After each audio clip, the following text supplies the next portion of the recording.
We're scared of the inevitable. Throughout history, our world and our understanding has constantly evolved.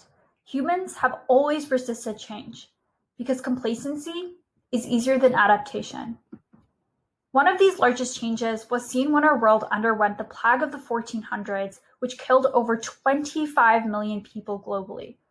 As a result of this, we not only learned a lot about humans and our healthcare system, but we saw many changes start to evolve. The wages of ordinary farmers and craftsmen had doubled and tripled. We began to build processes and systems to streamline the medicine and public health systems that exist today. Our understanding of the human body increased significantly. All of these changes happened rapidly, but it was hard for humans to grasp these changes. We're in a similar boat with COVID-19. We've seen some of the impacts that this pandemic has brought to our healthcare system, our economy, and politics, but what we don't know are the long-term impacts that will come after COVID-19. All of these events have one thing in common, and that is that they help to increase efficiency in how we operate as humans and our understanding of the universe. This time, the change that will come will be machine intelligence, the idea of machines thinking like us, because machine intelligence is also inevitable. The idea of machine intelligence is to develop systems that will think and operate more like humans. Regardless of all the scary things we hear, machine intelligence is good. It can be used to solve some really important problems in the world and will help in optimizing existing processes by making them much more productive. I realized the need and potential for machine intelligence to enhance our lives when a few months ago I visited a rehabilitation center and met Sarah. She had recently lost part of her leg in a car crash and needed access to a prosthetic arm. What she found was shocking. Prosthetics today can cost anywhere from $10,000 to $100,000. It can take anywhere from 3 months to even a year at times to get used to training and using the arm. Even after you get access to an arm, you usually have to manually manipulate the arm on a day-to-day basis to pick up or interact with different objects. The WHO has estimated that 150 million people globally don't have access to prosthetic devices for these reasons. Now, this inefficiency is not just with prosthetics, but most domains where a human is using an assistive device where coordination is key to achieve a goal. Think about all the day-to-day tasks you do where you're using an object to help you complete a task. Now, imagine how much faster it would be if that process was even partly automated. Improving prosthetics is just the start of what the field of artificial general intelligence, or AGI, is trying to do.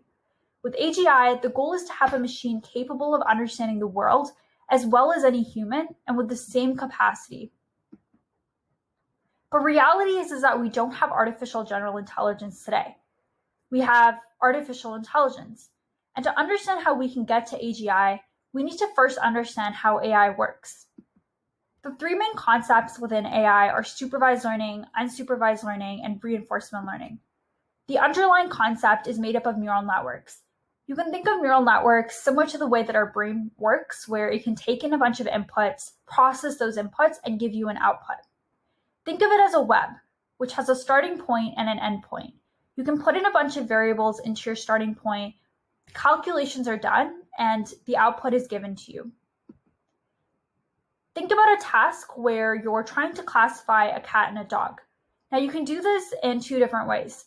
One of those ways is supervised learning, where you would have to manually go in and label that image of a cat or a dog as either a cat or a dog, where then you'd feed it into the machine learning model, and that would give you an output of cat or a dog. You can do this exact same process, but in an unsupervised learning way. So this time, you're just feeding in the cat and the dog images to the model, and it's able to learn patterns between what differentiates a cat, the facial features, maybe the fur, and uses that to infer what is going on in the image and if that's a cat or a dog. Reinforcement learning is similar to the way that humans learn. It's through a process of trial and error. So imagine that you have a robot, which is your agent in this case, and you're trying to train that robot to learn to walk just like humans would. So your goal here is to get that robot to walk successfully. The robot will go through a process of trying to walk, maybe failing a few times, then trying again, until eventually it learns how to walk. The way it does this is through reinforcement. So it gets a positive reinforcement every time it walks correctly, and a negative reinforcement every time it walks incorrectly. Through this process and trial and error, it's able to get to that goal of walking correctly. Although all this sounds really exciting, there's still a few key barriers that are really stopping us from reaching the full potential of AI. One of which is the fact that it's very data intensive. Many machine learning algorithms require large amounts of data before they can give you any sort of useful results. A good example of this are neural networks that we were just talking about. Neural networks require a lot of data to make an accurate prediction, but in reality, we don't always have enough data to do that. And on top of that, you also need high quality data. So you have your data, but when it comes to your specific application, you need to have very high quality data that can be used to train your model to make those accurate predictions. Generalization is one of the key differentiators between AI and AGI. Current applications are really good at specialized predictions for one task, but they're not really good at predictions when they're generalizing across other applications. Generalization is important because if we want machines to start thinking more like humans, we have to get really good at learning a specific task and being able to extrapolate and generalize the key concepts to other things. Think about walking and how you are able to learn the general patterns of walking, and then you're also able to do that in different environments, not just in one environment. For the past few months, I've been working on trying to tackle some of these problems by developing generalization techniques with a company called Hanson Robotics. Hanson Robotics is a company behind Sophia the robot.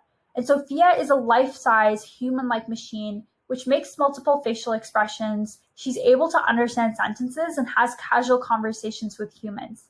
I'm helping to develop an algorithm that is able to improve the sensing, perception, and grasping of the arm. The robot will then be used for autism treatment, medical depression treatment, medical education, and insurance education. This is a quick demo of what Sophia is currently capable of doing and what some of her other robots are doing.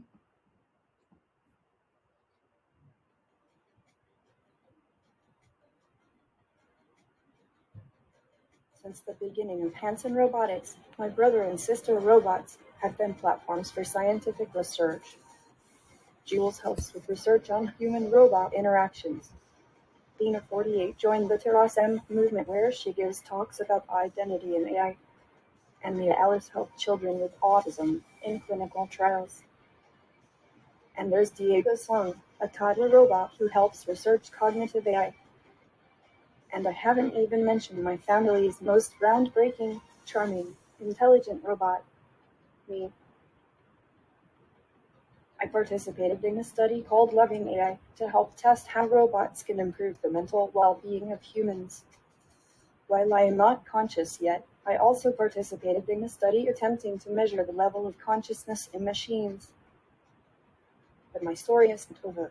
In fact, it's just beginning. In 2020, I am excited to continue in the family tradition and build on my own personal history of research. I want to leave the safety of my own lab at Hanson Robotics and become a platform for research labs around the world. I want to help them uncover the next big scientific breakthroughs and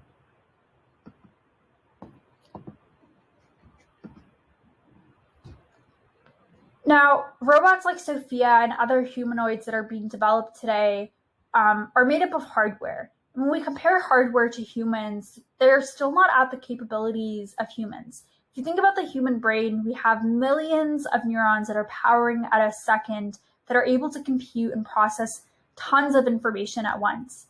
But we're still limited by the hardware that we have today and how much memory it can store and its ability to compute things super fast. And this is the area that we really need to focus on.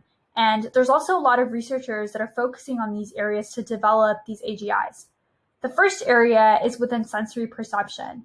So if we think about algorithms like computer vision, which is the ability for these machines to identify objects and process information, we can see that AI systems are still pretty far away from developing human-like sensory perception capabilities.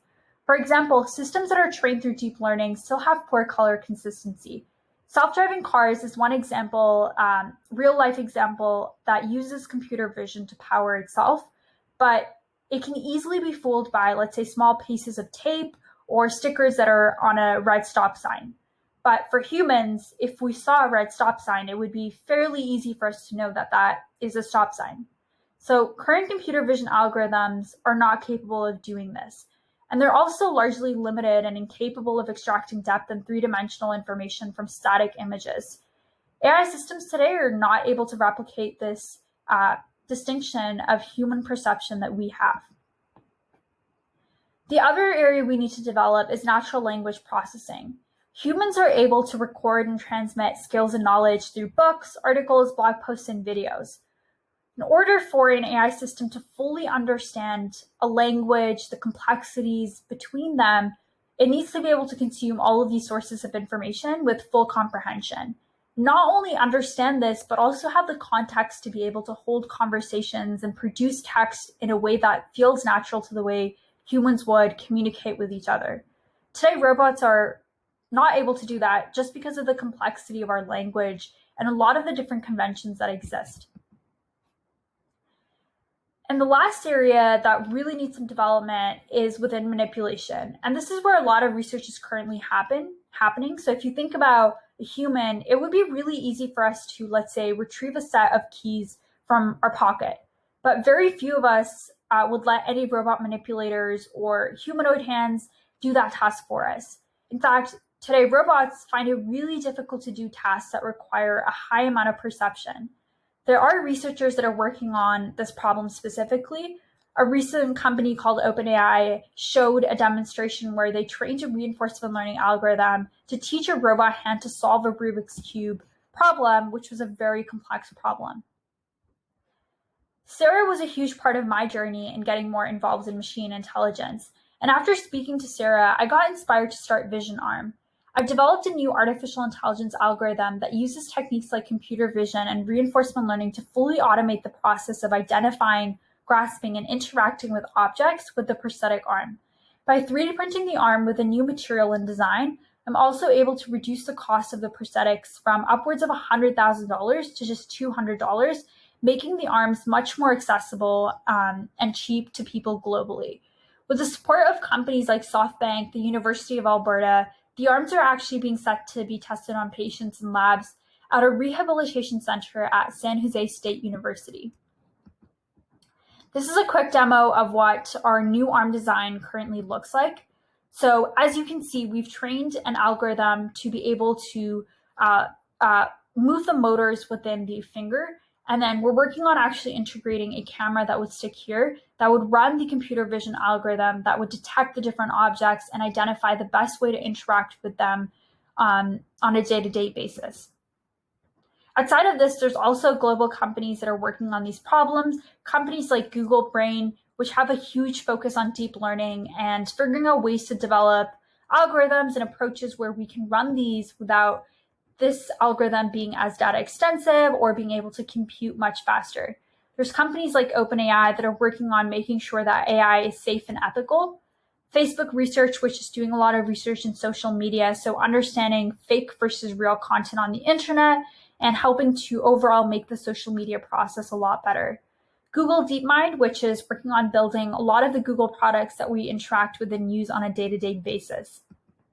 There's also companies like Neuralink that are working on developing a chip that is connected to wires, which are able to fan out into the human brain, capable of both recording brain activity and simulating it in a matter of seconds. This is a quick demo that they showcased recently where they integrated this chip into a pig, and they were able to capture the brain activity that was happening as this pig was moving around and doing different tasks. So as you can see, they showcased what the actual brain activity of the pig was versus what was being captured by the chip here. OpenAI is also working on applications within natural language processing. They've developed a new framework called GPT-3, which uses deep learning to produce human-like text. It is a powerful model that uses NLP, natural language processing, the ability for humans to understand human text, and then create its own generated text that is coherent and useful.